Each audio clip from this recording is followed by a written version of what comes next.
Heippa hei! It's Riikka Kovasin here with a little art journaling video this time. In this video I'm using some beautiful stickers by Mimmilä. It's a Finnish little brand and I fell in love with these rainbow colored stickers and I wanted to turn them into an art journaling page, and those kind of inspired the whole thing.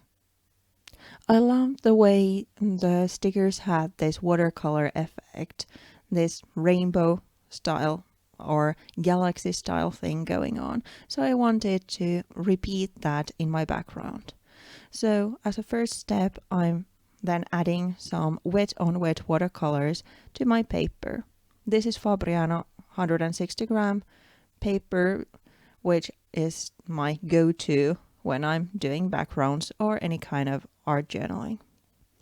As you could see, I first wet the paper and then I'm applying wet paints on top, so going wet on wet and letting those colors pool.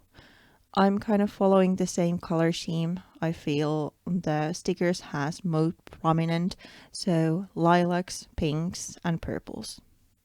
I move the colors all around, add some splashes and then dry the page. When the paper is dry, I then cut it to two pieces fitting inside my journal and adhere those together, this time from the back, because normally I put the washi tape over, but this time I didn't want it to be visible, so I added them to the back just to secure the two pages together so the design kind of flows from page to page seamlessly. I then add another layer of watercolors on top with the same colors, but this time I'm not wetting the whole paper, I'm just using wet paint on dry paper and doing this two kind of triangle shapes, cloudy shapes from each side of the spread. While the paint is still wet, I then add some white acrylic splashes and let them kind of wick out, creating this galaxy effect. After that, I again dry the page. While the page is then dried, I add some more white splashes. This time they make these tiny dot star-like things because the paint won't wick them out anymore.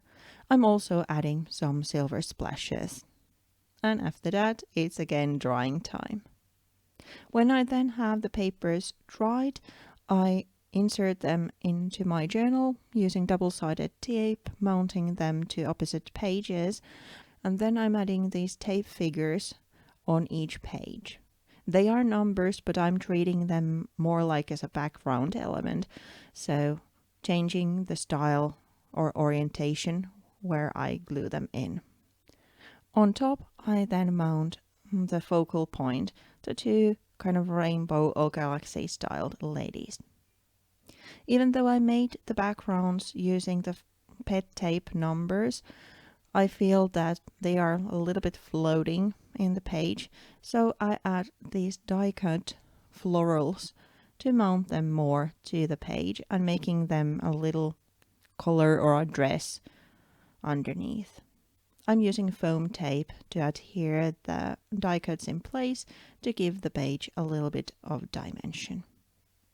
I want the other composition to be a little bit more prominent or a bigger one, so I'm adding a leaf to that.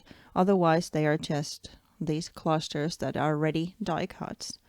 But before mounting or adhering that to the page, I add a little bit of white scribbling.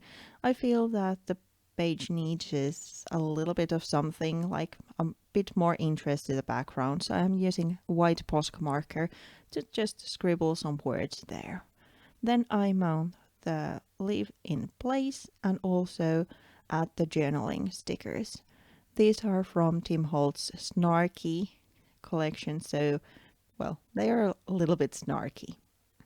As a finishing touch, I then add some three-dimensional pearls to the page.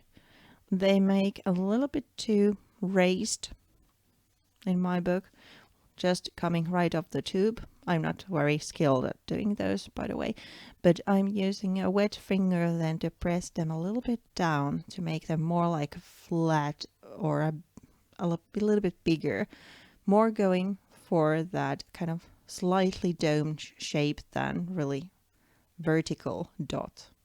After that, I then let the pearls dry, and then the page is done. Thank you so much for watching. I hope you enjoyed the video. If you did, you know the drill. Please consider subscribing. And I'll be seeing you within a week with another process video. Thanks again. Bye!